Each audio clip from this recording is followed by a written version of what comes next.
Seven Brothers by Paul Goble. Her Seven Brothers, story and illustrations by Paul Goble. I'm going to read you a little bit of a note from the author again that kind of explains some of his illustrations and such. The designs of the shirts and dresses and various other articles in this book are based on Cheyenne legends. These articles can be seen in many museums in both the United States and Europe. The designs of the painted teepees are taken from models that were made by Cheyennes about 1900 for the Field Museum of Natural History in Chicago. The birds and animals, the flowers and butterflies share the earth with us, and so they are included in the pictures. Sometimes two of each are drawn. They, like us, enjoy each other's company. In other places, many are drawing, reminding us of the Creator's generosity. They all live on the Great Plains, which is where this story takes place. The illustrations are drawn with pen and India ink. When a drawing is finished, it looks much like a page from a child's painting book. The drawings are then filled in with watercolor, which is often applied rather thickly. Thin white lines are left to try and achieve the brightness of the Indian bead and quill work, and to capture something of the bright colors that one sees in the clear air of the Great Plains. Here's the actual story. Again, notice some of the cool painting and pen styles.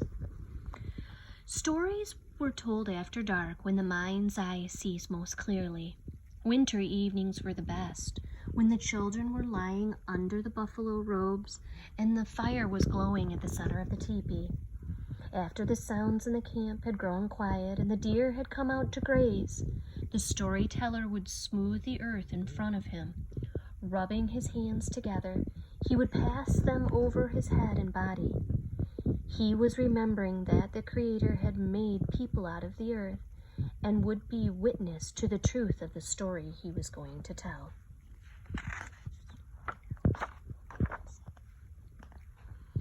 Do you know what the birds and animals say?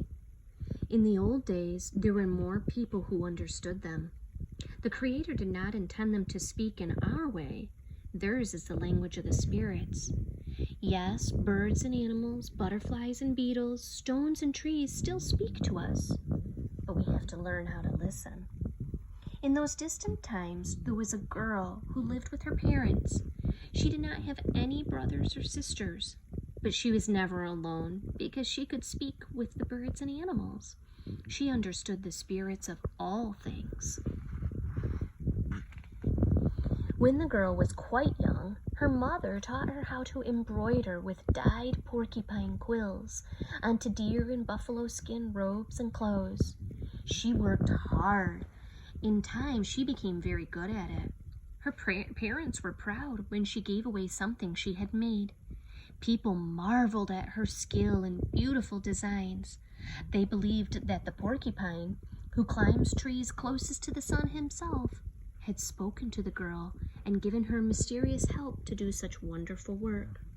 While the girl worked, she kept good thoughts in her mind. She knew that she could not make anything beautiful without the help of the spirits. One day, she started to sew clothes for a man, a shirt and a pair of moccasins. She decorated them with porcupine quills in brightly colored patterns. Every design had a meaning for her. When the shirt and moccasins were finished, she did not give them to anyone. She put them away and started on another set. Her parents wondered why she did this when she had neither brothers nor young men who were courting her. When a second set was finished, she was starting another. Her mother asked her for whom she was making the clothes. Her daughter replied, "There are 7 brothers who live by themselves far in the North Country, where the cold wind comes from. I have seen them in my mind when I close my eyes. I am making the clothes for them. They have no sister. I will look for the trail that leads to their teepee. I will ask them to be my brothers." At first, her mother thought it was just a young girl's imagining. But Every day her daughter brought out her work. The months passed, and she made 6 shirts and pairs of moccasins. And then she started with special care on a 7th set, smaller than the others, to fit a very small boy. Her mother was puzzled, and yet she sensed that her daughter had seen something wonderful. Even the wise men did not know, but they believed that the unseen powers had spoken to the girl. Her mother said, "I will go with you. When the snow melts, we will pack your gifts onto the dogs. I will help you guide them until you find the trail."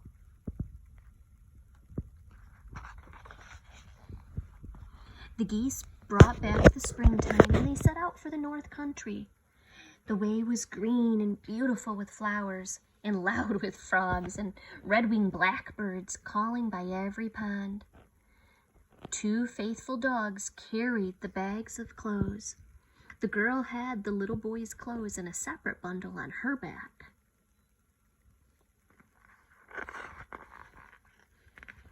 When the girl found the trail, she said to her mother, "This is where I will go on alone. Mother, do not be sad. You will be proud. Soon you will see me again with my brothers. Everyone will know and love us." But her mother did cry. She called to the sun, "Oh, sun, look after my child." She watched her daughter, leading a dog at either hand, walk away and fade slowly into the immensity of the blue distance.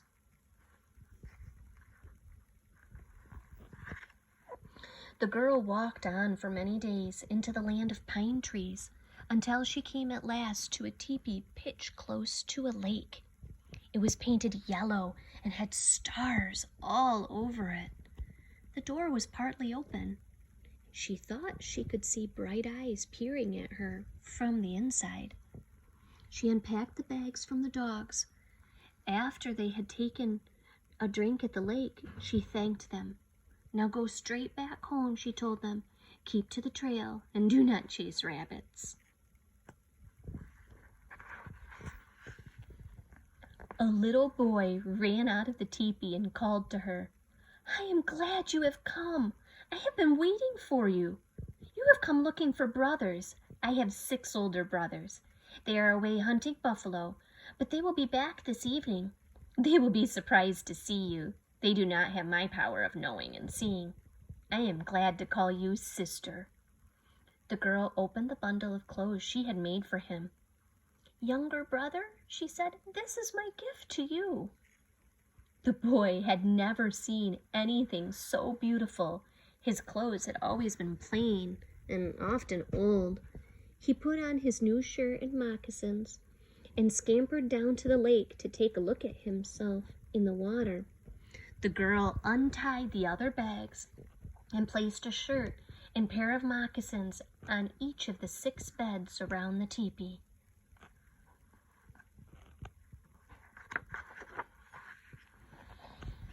When the little boy heard his brothers returning, he ran out of the teepee to meet them. "Wherever did you get those fine clothes?" they asked. The boy replied, "A girl made them for me. She came looking for brothers, and now I call her sister. She has made wonderful shirts for all of you. Come and see." The brothers were very proud of their sister and looked after her well. While they were out hunting, she stayed in the teepee with the little boy. He would take his bow and arrows to protect her if she went out for water or to gather firewood. She liked to have good meals ready for the hunters when they returned home. They all lived happily together until a day when a little buffalo calf came to the teepee. He scratched at the door with his hoof. The boy went outside and asked, "What do you want, buffalo calf?" "I have been sent by the chief of the Buffalo Nation," the calf said. "He wants your sister. Tell her to follow me." "He cannot have her," the boy answered. "My sister is happy here. We are proud of her." The calf ran away. But in a little while, a yearling bull galloped up to the teepee and bellowed, "I have been sent by the chief of the Buffalo Nation. He insists on having your sister. Tell her to come." "No, he will never have her," the boy answered. "Go away." It was not long before an old bull with sharp curved horns charged up and thundered, "The chief of the Buffalo Nation demands your sister now. She must come at once, or he will come with the whole Buffalo Nation and get her, and you will all be killed." He shook his mane and whipped his back with his tail in rage. "No," the boy shouted, "he will never have her. Look, there are my big brothers coming back. Hurry, or they will surely kill you."